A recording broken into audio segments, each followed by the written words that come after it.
Ya. Selamat malam, Malam. Bapak Ibu yang hadir Malam, dalam Pak. meeting malam hari ini. Shalom, selamat malam. Ya, dan juga teman-teman yang sedang mengikuti dan mendengarkannya lewat live streaming atau melalui Facebook atau melalui YouTube. Selamat malam. Jumpa lagi bersama saya, Stefanus Wijaya, di dalam renungan-renungan arti kehadiran Tuhan. Kiranya damai sejahtera dan sukacita dari Allah Bapa, Tuhan Yesus dan Roh Kudus selalu beserta dengan Bapak Ibu sekarang dan sampai selama-lamanya. Bapak Ibu, ini adalah satu kasih karunia yang masih Tuhan berikan buat saya, untuk saya boleh menyampaikan kebenaran firman Tuhan buat Bapak Ibu semuanya. Dan ini juga yang menjadi kerinduan saya untuk boleh menjadi berkat buat Bapak Ibu semuanya dan juga untuk teman-teman yang mendengarkannya. Nah, Bapak Ibu, saya percaya dan ini adalah sesuatu yang penting untuk diketahui bahwa Tuhan menciptakan kita untuk dengan maksud satu tujuan tertentu, yaitu untuk menjadi penyembah-penyembahnya. Dan kita bisa menyembah Tuhan ketika kita berada di hadirat Tuhan, ketika kita menghadirkan kehadirannya, ketika kita menghadirkan hadirat Tuhan di dalam hidup kita.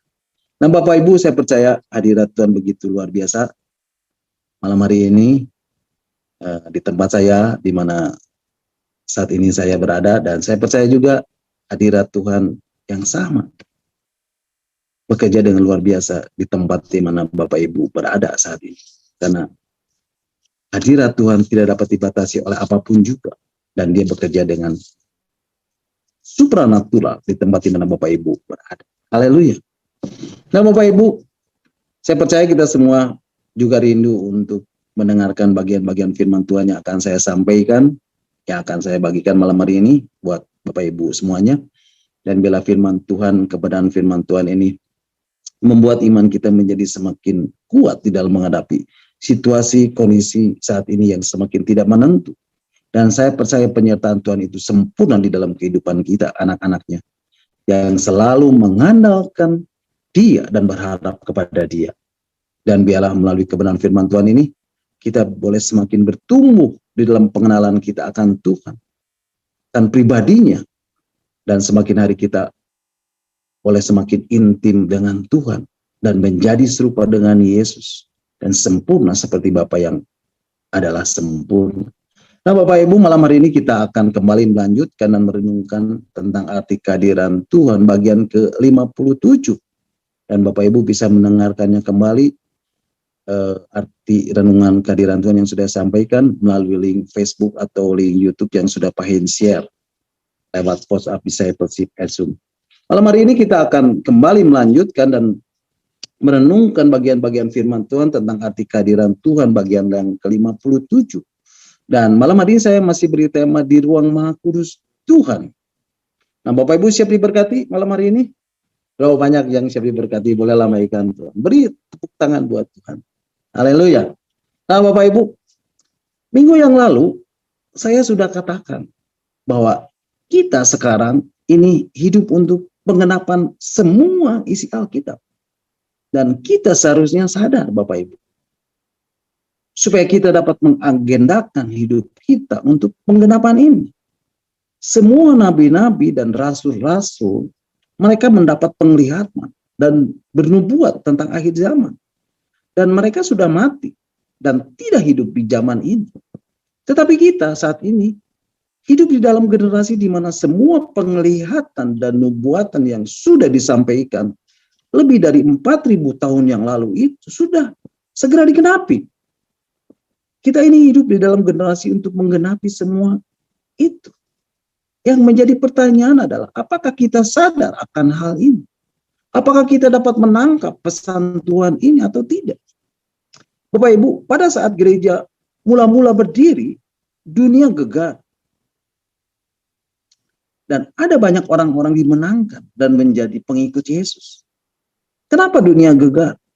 Karena ada jemaat mula-mula yang hidup di dalam pengenalan Tuhan dengan tanpa bantuan media. Tidak ada teknologi.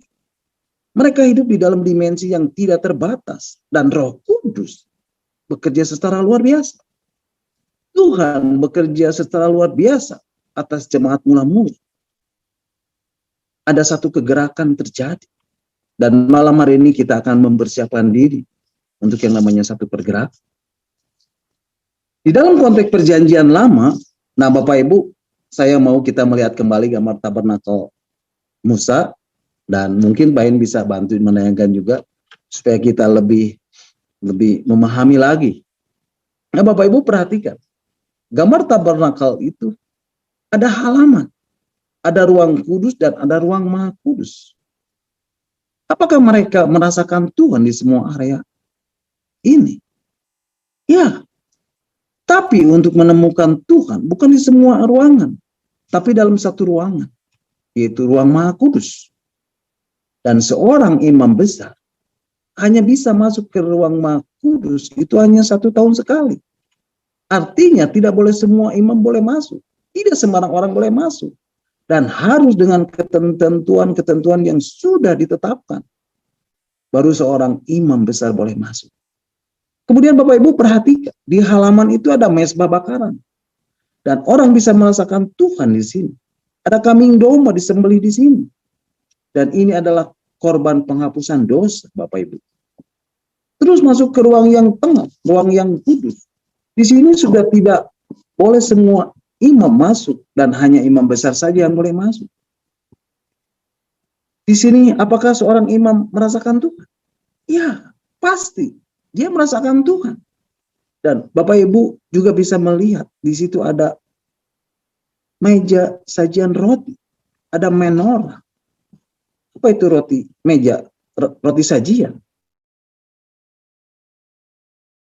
Itu present, roti hadiratnya. Jadi di situ sudah bicara tentang bagaimana hadirat Tuhan itu. Kemudian ada menorah atau kandil atau kaki dian atau kaki pelita. Dan itu berbicara tentang karunia-karunia. Nah, di sini belum ketemu Tuhan. Seorang imam besar harus masuk ke ruang yang paling dalam, ke ruang yang paling belakang. Dan di situ terdapat tirai. Bapak Ibu, tirai inilah yang terbelah ketika Yesus mati di kayu salib. Kemudian di situ tinggal satu benda terakhir untuk dia masuk ketemu Tuhan. Namanya mezbah pembakaran ukupan atau mezbah pembakaran dupa atau mezbah dupa. Bapak Ibu, apa itu mezbah ukupan atau mezbah dupa itu? Mezbah ukupan atau mezbah dupa ini tidaklah sama dengan mezbah bakaran.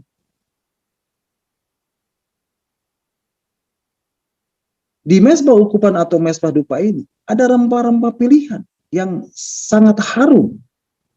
Ada wangi-wangi kemenyan yang harum sampai-sampai melekat ke baju imam.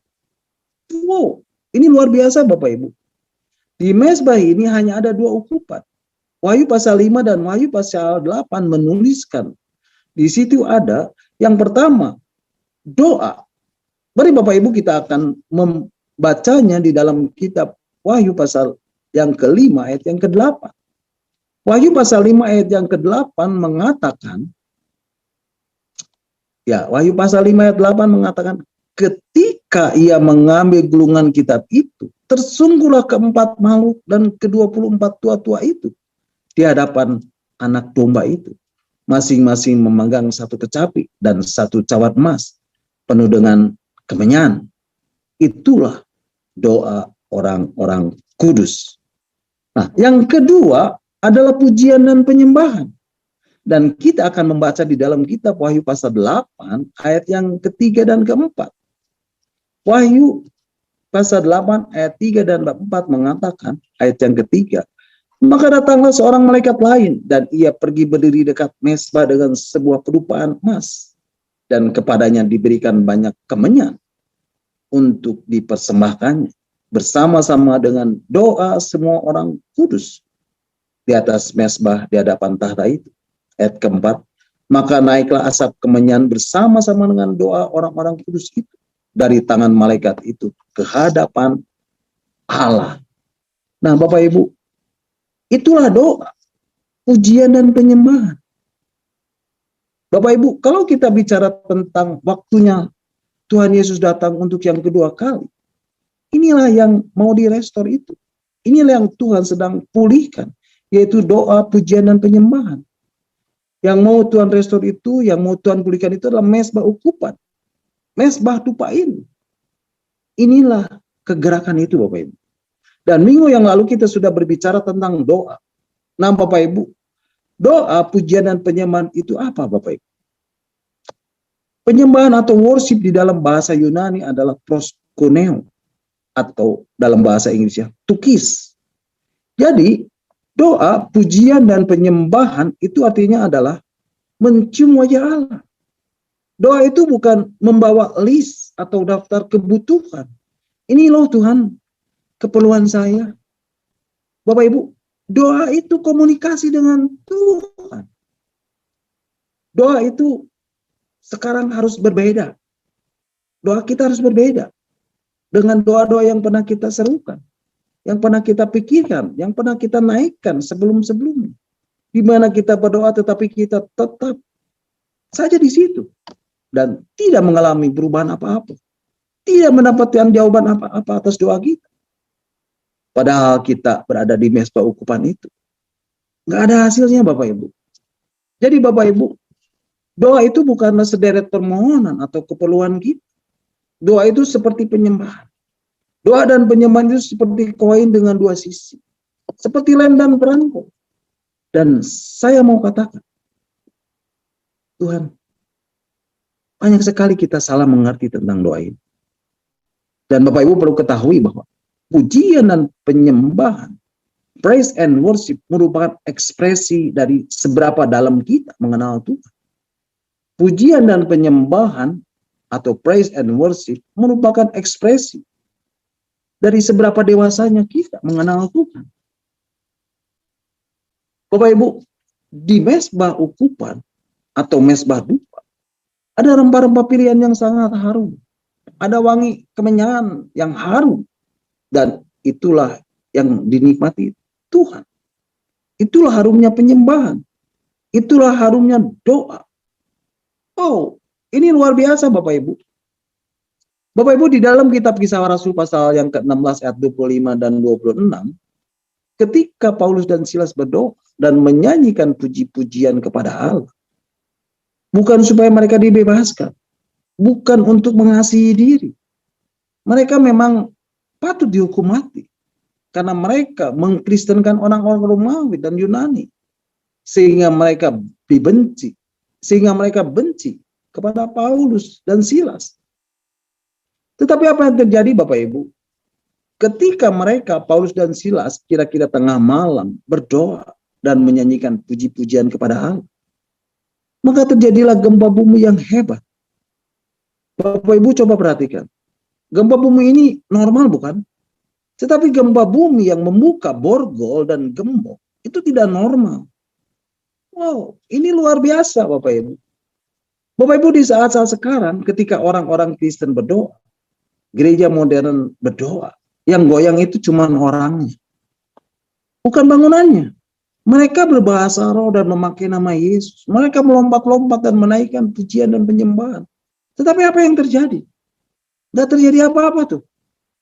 Tapi di Kisah Rasul ini dikatakan, ketika mereka berdoa, penjara itu goyah. Dikatakan, maka terjadilah gempa bumi yang hebat, sehingga sendi-sendi penjara itu goyah. Dan seketika itu juga terbukalah semua pintu dan terlepaslah belenggu mereka semua. Nah Bapak Ibu, apa yang menghalangi mereka? Apa yang menghalangi kita? Sehingga kita tidak bisa hidup di dalam dimensi yang mereka punya. Karena kita hidup tidak di dalam kepenuhan Roh Kudus. Dan ini yang Tuhan mau pulihkan. Akhir zaman ini yang Tuhan sedang kerjakan di generasi ini. Di hidup kita. Di hidup Bapak Ibu, Saudara dan saya. Mari Bapak Ibu, kita mempersiapkan untuk pergerakan ini. Hiduplah di dalam kepenuhan Roh Kudus. Dan Roh Kudus akan bekerja secara luar biasa atas kehidupan kita. Dan kita akan mengalami dan menerima satu kegerakan yang besar terjadi di dalam hidup ini. Kembali ke konteks kedatangan Tuhan Yesus yang kedua kali. Bapak Ibu, Yesus mau datang untuk yang kedua kali. Dan banyak pengajaran-pengajaran tentang kedatangan Tuhan Yesus yang kedua kali ini. Tetapi ada dua hal yang harus kita pahami ketika Yesus datang nanti. Yang pertama, untuk dunia. Yesus datang sebagai hakim untuk menghakimi. Mari Bapak Ibu kita akan membacanya di dalam kitab Kisah Rasul pasal yang ke-17 ayat 31a. Ya mohon maaf Pak Hens, Kisah Rasul 17 ayat 31a. Kitab Kisah Para Rasul pasal yang ke-17 ayat 31a saja. Mengatakan, karena ia telah menetapkan suatu hari, pada waktu mana ia dengan adil akan menghakimi dunia oleh seorang yang telah ditentukannya. Nah itu yang pertama, untuk dunia yang Yesus datang sebagai hakim untuk menghakimi. Yang kedua, untuk gereja, untuk orang-orang percaya, Tuhan Yesus datang sebagai mempelai. Dan Bapak Ibu mari kita akan membacanya di dalam kitab Wahyu pasal 19 ayat yang ke-17. Kitab Wahyu pasal 19 ayat yang ke-17 mengatakan,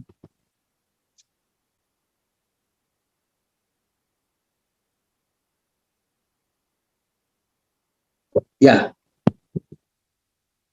mungkin ayat ke-17b dikatakan, marilah kita bersuka cita dan bersorak-sorai dan memuliakan Dia, karena hari perkawinan anak domba telah tiba dan pengantinnya telah siap sedia.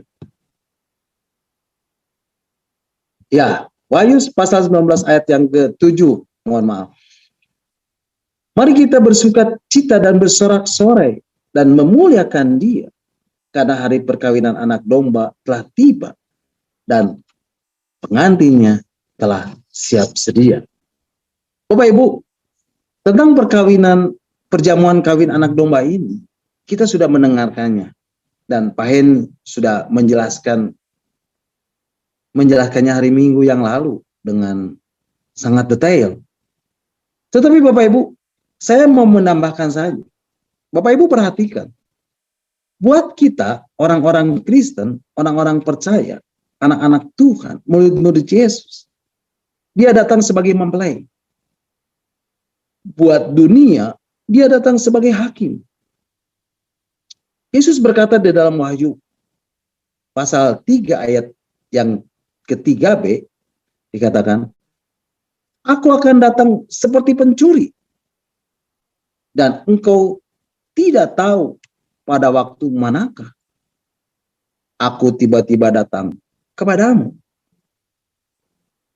Wahyu pasal 3 ayat 3b mengatakan, aku akan datang seperti pencuri dan engkau tidak tahu pada waktu manakah aku tiba-tiba datang kepadamu. Bapak Ibu, Yesus datang seperti pencuri. Buat siapa Bapak Ibu? Buat kita kah?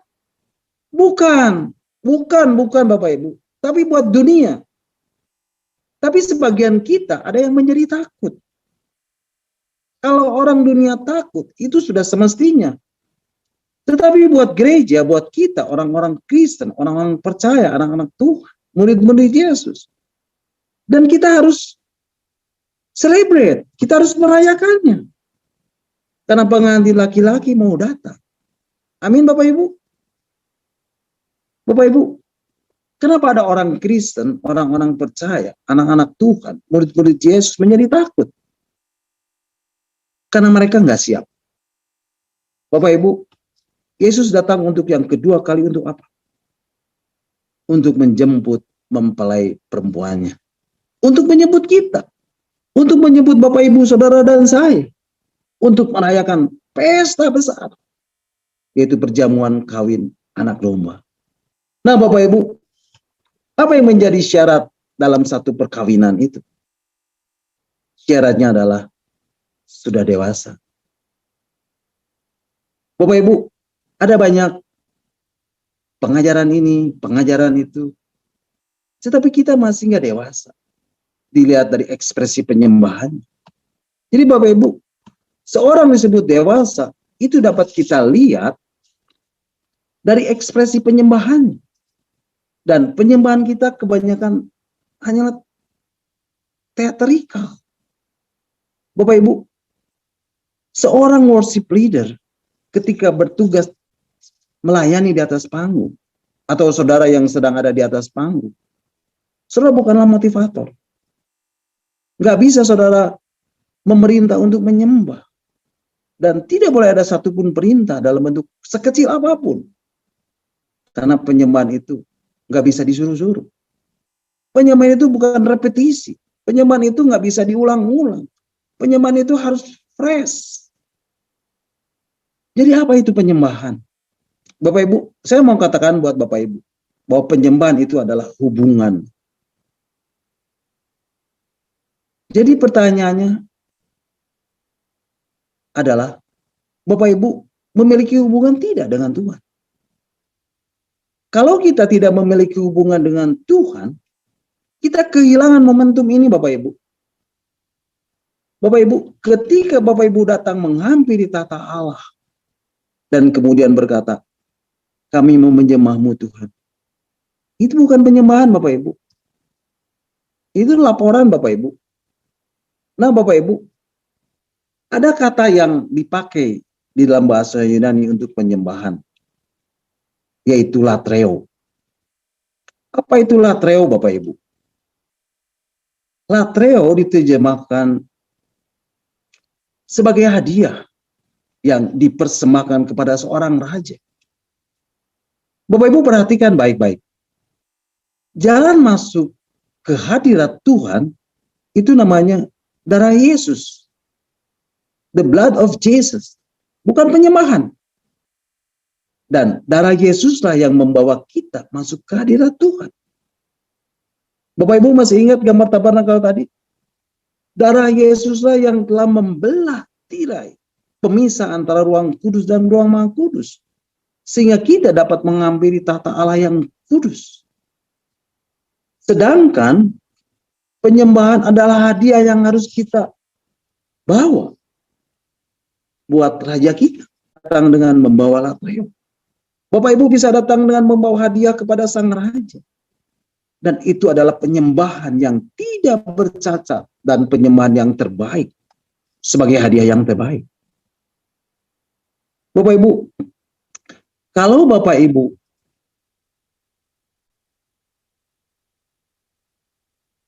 menyanyikan lagu buat seorang kekasih, akan ada dua dampak Bapak Ibu yang akan terima. Yang pertama, dia akan jatuh cinta dan semakin jatuh cinta. Atau yang kedua, biasa-biasa saja. Nah Bapak Ibu, jangan hanya menjadi biasa-biasa saja. Ketika Bapak Ibu menyembah, jangan biasa-biasa. Tetapi mari kita membuat Tuhan semakin jatuh cinta kepada kita. Amin. Mari kita membawa latreo, membawa hadiah yang terbaik, yaitu dengan membawa penyembahan ini bagi Tuhan. Amin. God bless you. Bapak Ibu, sampai di sini renungan kita malam hari ini, dan hari Rabu yang akan datang kita akan lanjutkan dengan tema yang sama di ruang Maha Kudus Tuhan, dan saya akan menjelaskan siapa worship leader yang pertama buat Bapak Ibu. Nah Bapak Ibu, saya percaya setiap firman Tuhan, setiap kebenaran ini akan mengubah hidup Bapak Ibu, saudara saya. Dia adalah firman yang hidup. Dia adalah firman yang kuat. Dia adalah firman yang menembus semua dimensi. Apapun, sekalipun, walaupun, bagaimanapun hidup Bapak Ibu. Bapak Ibu percayalah. Ketika Bapak Ibu, saudara saya mencari kerajaan Allah dan kebenaran, maka semuanya akan ditambahkan kepadamu. Amin. Amin. God bless you. Salam Bapak Ibu, kalau ada yang mau menambahkan atau ada yang mau bertanya, nanti Pak Hens yang akan menjawabnya. Amin. Terpujilah Tuhan. Mari Bapak Ibu, kita akan bersyukur buat renungan yang sudah kita dengar dan yang sudah saya sampaikan, dan kita akan berdoa.